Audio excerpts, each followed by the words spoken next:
my daughter died of COVID-19 on the 28th of March. I'm sorry. And we closed down on the 13th of March because we were really concerned that the government didn't appear to be taking the matter seriously. We closed down on the 13th. I've got an incurable cancer. And they finally, under public pressure, they closed down on the 23rd. 5 days later, the 28th, my daughter was dead. And because she was disabled, she had Down syndrome. She got an immediate DNR. There was nothing left to no attempt made to do anything for her. Whether it was possible or not is another story. But sorry. I recently started a treatment, nuclear medicine treatment, to try to help me with my cancer that I've been living with for a few years.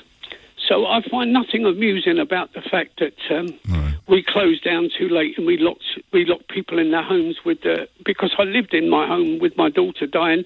My wife got the pandemic after that, 3 or 4 weeks. She was seriously ill. So I'm now being told with my nuclear treatment that I mustn't go in the shops. I mustn't go here. I mustn't get there. And now I've got a government minister standing there, and let's be honest about it, after weeks and weeks of obfuscation, of misinformation, of blatant dishonesty in some cases at these daily conferences, I've now got this guy telling me that in 4 weeks' time, fine, you can go out. You can go out. Don't worry about what the cancer consultants tell you. You can go out. Well, hang on, John. Hang on. Is there a contradiction there? I'm sure that the minister, I think you're referring to Matt Hancock yesterday, are you? Yeah. I'm sure that Hancock, if he was here, would say, no, you must follow your advice from your consultant. His job is to paint in the broad brushstrokes. But there, James, there lies the lesson, isn't it? There's the lesson. Yeah.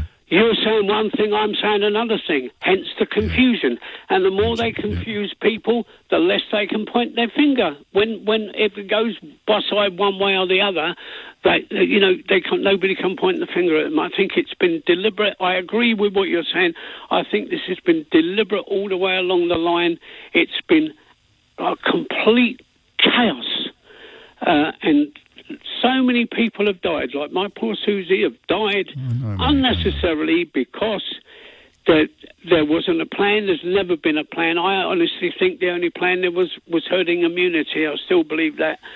So I agree with you. That's all I wanted to say. I just wanted to say that I agree. That it's I'm asking a question, and I'm not 100% persuaded yet, and I wasn't expecting to get testimony quite as powerful and as heartbreaking as yours, John. So I take that very respectfully. Can I say one thing to you? Would you mind?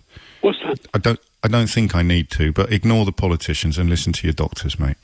I will, mate. I will. Don't worry about that.